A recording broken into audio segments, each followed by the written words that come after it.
इस सेशन में हम लोग अवतल दर्पण के द्वारा प्रतिबिंब का बनना सीखेंगे।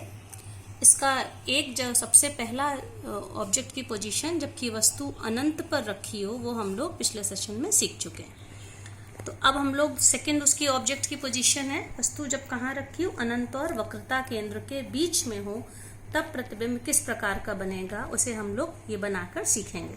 ये काम मैं बच्चों पहले आपको बता चुकी हूँ। आप किसी भी नाप का ले सकते हैं, कंपास की नोक सी पे रखते हुए, जैसे मैंने एक 5 सेंटीमीटर की त्रिज्या का एक चाप लगाया है।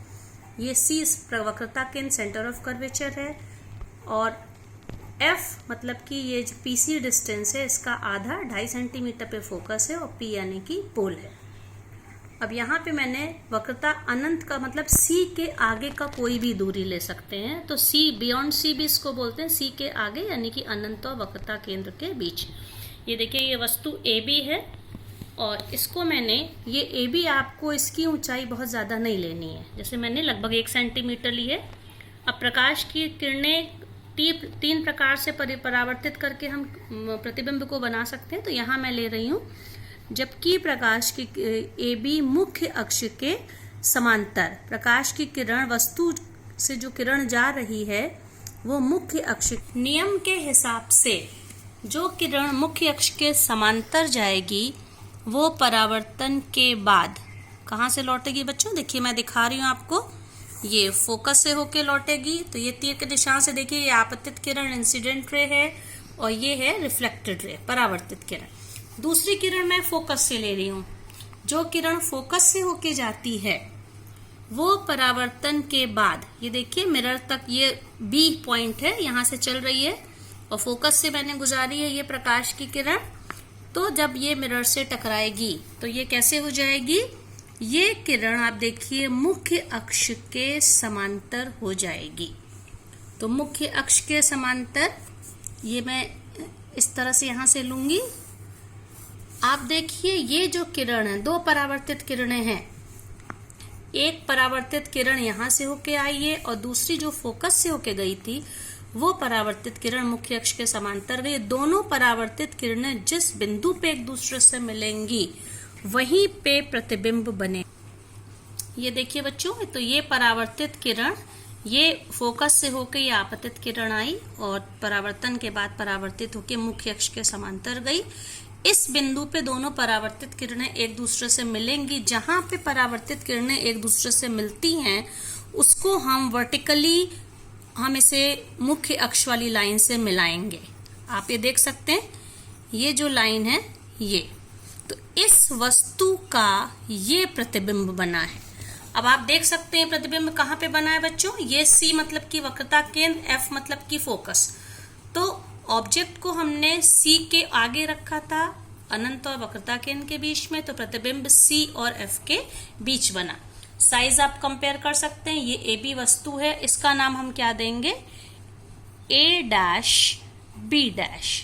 तो ए बी वस्तु का ए डैश बी डैश प्रतिबिंब बना है, साइज में छोटा, आकार में छोटा है और मुख्य अक्ष के ऊपर अगर वस्तु है और प्रतिबिंब अगर मुख्य अक्ष के नीचे, आप तीर के निशान से भी देख सकते हैं, तो इसका मतलब प्रतिबिंब उल्टा है और प्रतिबिंब वास्तविक है, क्योंकि किरणें वास्तव में एक दूसरे को प्रतिच्छेदित इंटरसेक्ट कर रही हैं, इसलिए ये प्रतिबिंब वास्तविक कहलाएगा। ये मैं पहले भी बता चुकी, उल्टा और वास्तविक हमेशा साथ साथ आते हैं। तो 4 विशेषताएं इस प्रतिबिंब की हैं। नेक्स्ट है, अब जब हमने ऑब्जेक्ट यानी कि वस्तु को कहाँ पे रखा है, वक्रता केंद्र। वक्रता केंद्र का मतलब क्या होता है, सेंटर ऑफ कर्वेचर। तो इस तरह से मैं, ये सी है देखिए बच्चों, यहाँ पे मैं रखूंगी इसको, ये ऑब्जेक्ट है और पहली किरण मैंने फोकस से ही गुजार ली है, ये फोकस है।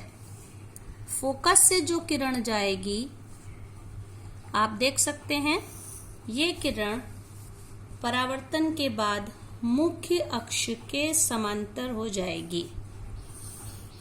तीर के निशान से देखिए ये आपतित किरण है, दर्पण से टकराई तो ये परावर्तित किरण है। दूसरी किरण मैं मुख्य अक्ष के समांतर ले लेती हूँ। तो देखिए जो किरण मुख्य अक्ष के समांतर जाएगी वो कहाँ से होके जाएगी, वो परावर्तन के बाद वो किरण फोकस से होके जाएगी।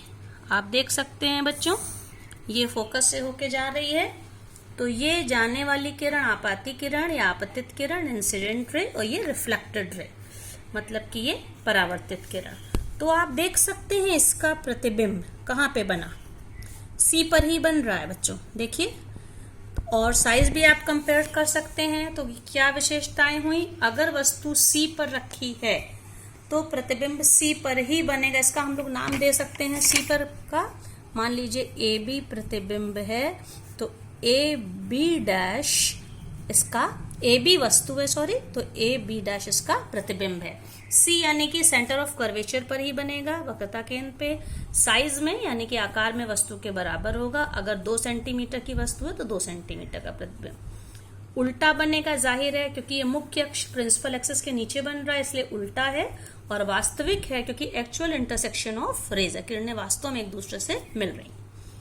अब नेक्स्ट पोजीशन हम ऑब्जेक्ट की है जब वस्तु C और F यानी वक्रता केंद्र और फोकस के बीच में हो। ये देखिए बच्चों, ये C है, वक्रता केंद्र है, और ये फोकस है। अब मैं यहाँ कहीं बीच में कहीं पर भी हम लोग वस्तु को ले सकते हैं। ये वस्तु है, मुख्य अक्ष के ऊपर वस्तु रखी है, और इस वस्तु का क्या नाम है, AB। अब इसमें भी हम 2 किरणें लेंगे। पहली किरण हमने कौन सी ली, फोकस से मान लीजिए गुजारी।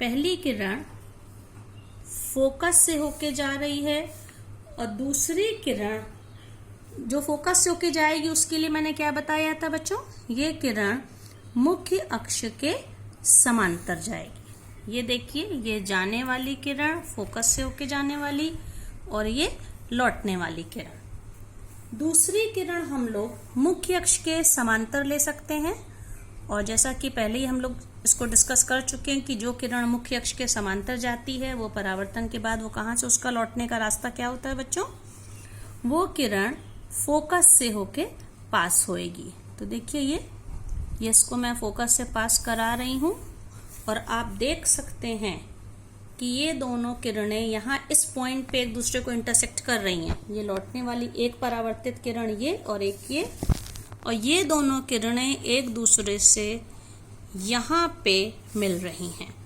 तो हम कह सकते हैं ये A डैश B डैश, ये इस AB वस्तु का प्रतिबिंब है। इसमें कंपेयर कर सकते हैं, आकार में ये बड़ा है वस्तु से। चलो कोई बात नहीं। हाँ, तो देखिए बच्चों क्या क्या विशेषताएं हैं प्रतिबिंब की। प्रतिबिंब वक्रता केंद्र के आगे, ये वक्रता केंद्र है, वक्रता केंद्र के आगे मतलब अनंत, हम कह सकते हैं अनंत और वक्रता केंद्र के बीच में बन रहा है। आकार में ये वस्तु से बड़ा है, आप साइज कंपेयर कर सकते हैं। देखिए इसमें ये AB वस्तु है, और इसका ये प्रतिबिंब है, आकार में बड़ा है, उल्टा है क्योंकि मुख्य अक्ष के ऊपर वस्तु रखी है, प्रतिबिंब नीचे बन रहा है मुख्य अक्ष के, और वास्तविक है क्योंकि किरणें वास्तव में एक दूसरे को इंटरसेक्ट कर रही हैं। नेक्स्ट है जब वस्तु फोकस पर रखी हो। जब वस्तु फोकस पे रखी है, देखिए F पॉइंट आपको दिख रहा है, ये फोकस है।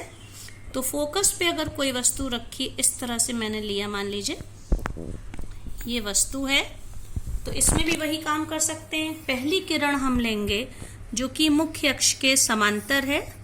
जो किरण मुख्य अक्ष के समांतर होगी वो दर्पण से टकराने के बाद वो कहाँ से जाएगी, परावर्तन के बाद वो फोकस से पास होगी। तो इसलिए हमें इसे फोकस से गुजारना पड़ेगा, इस किरण को इस तरह से। ये देखिए ये परावर्तित किरण है। दूसरी किरण हम लोग C से लेते हैं। देखिए ये किरण है, ये वक्रता केंद्र से गुजर रही है। जो किरण बच्चों, हमने ये पहले बताया था, वक्रता केंद्र एक ऐसा बिंदु है जिससे होके जाने वाली किरण अपने ही मार्ग पे बिना किसी परिवर्तन के वापस लौट जाती है। तो देखिए यहाँ से ये जा तो ऐसे रही है, मिरर से टकराई, लेकिन वापस ये इस रास्ते पे आ गई। तो आप देख सकते हैं ये 2 रिफ्लेक्टेड रेज हैं, ये परावर्तित किरणें हैं। हम इनको चाहे जितना आगे बढ़ाते जाएं, ये 2 पैरेलल लाइंस, और पैरेलल लाइंस एक दूसरे से कभी नहीं मिलती हैं। हम इनको चाहे जितना बढ़ा, तो हम कह सकते हैं कि जब वस्तु फोकस पे रखी हो तो उसका हमें प्रतिबिंब कभी नहीं मिलेगा, गायब हो जाएगा। क्योंकि प्रतिबिंब तभी बनेगा जब 2 किरणें एक दूसरे से मिलेंगी। परावर्तित किरणें जब एक दूसरे से मिलेंगी, चूंकि पैरेलल लाइंस हैं, ये एक दूसरे से कभी नहीं मिलेंगी, तो हम इसको फिजिक्स की लैंग्वेज में कह सकते हैं कि प्रतिबिंब कहाँ पे बनेगा, अनंत पे, इन्फिनिटी पर बनेगा, साइज में बहुत बड़ा बनेगा, उल्टा होगा क्योंकि मुख्य अक्ष के नीचे बन रहा, वस्तु ऊपर नीचे, और जितने भी उल्टे प्रतिबिंब होते हैं वो वास्तविक होते हैं। तो ये 4 विशेषताएं होंगी।